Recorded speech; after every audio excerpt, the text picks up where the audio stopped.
Now let's turn to a couple options for regulating monopolies that are actually much more commonly used. This one we call average cost pricing, or often in the real world we'd call it rate of return regulation. The idea here is that we allow the monopoly to choose whatever quantity they like, but when they set their price, they have to set it equal to their average cost of production plus a normal rate of return. Or, if we were to use this in economic terms, we'd say they set their price so their economic profit is zero. That is, they're earning a normal level of profit. Right. Now, this is a nice thing in that it tends to be very practical. It ends up that average costs are much, much easier for us to observe as regulators than marginal costs are. Marginal costs are a little bit more difficult to get our hands on, but average costs relatively easily to observe. All I have to do is see their total cost of production, which they have to report for taxes, and all of that's audited and the like, and I just have to see how much they're producing. To the division, I can get the average cost. Normal rate of return, well, we can just look at the market as a whole, find out what kinds of rates of return seem to be common. So this is something that, practically speaking, is relatively easy to do, but it still runs into problems.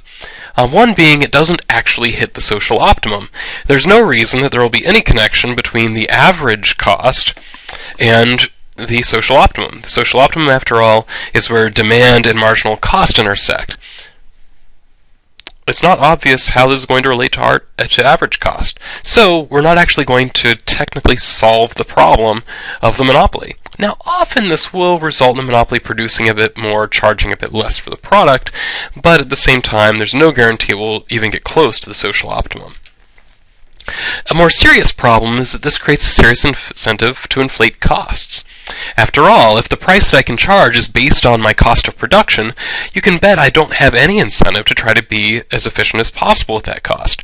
So we'll do things. Now, we're not going to just start throwing money down wells or what have you. Instead, we'll just find things we can spend money on that are just perks for the people involved with production. So, for example, the CEO is probably not going to have just a little corner office set aside on a floor of their office building. Instead, we have to devote an entire floor to the CEO's office.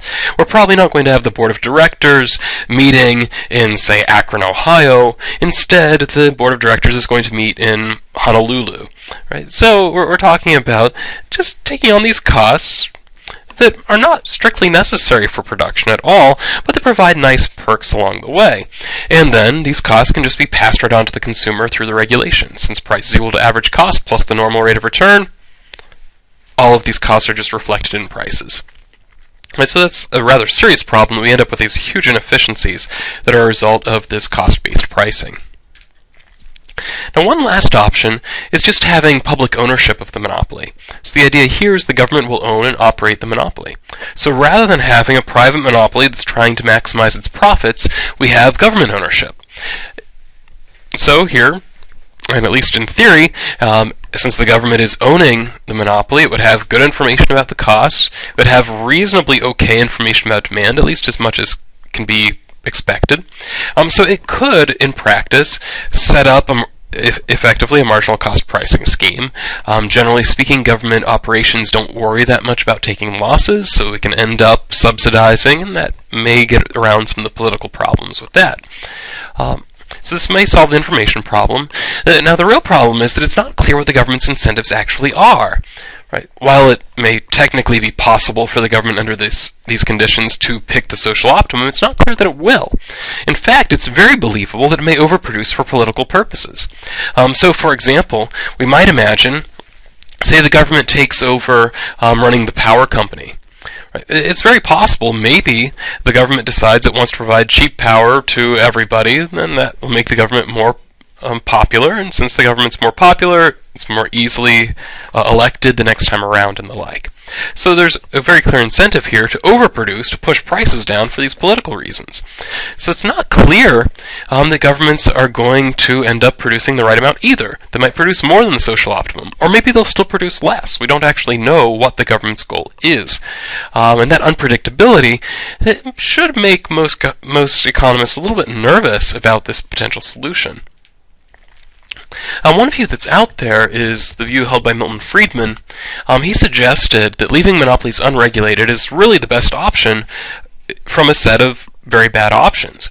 Now, naturally, not everybody agrees. We do, after all, actually regulate monopolies, which suggests Milton Friedman's view is not universal, but it's a very interesting viewpoint, because what we notice is that all of these different regulatory options have some rather serious side effects that are pretty significant downsides, possibly.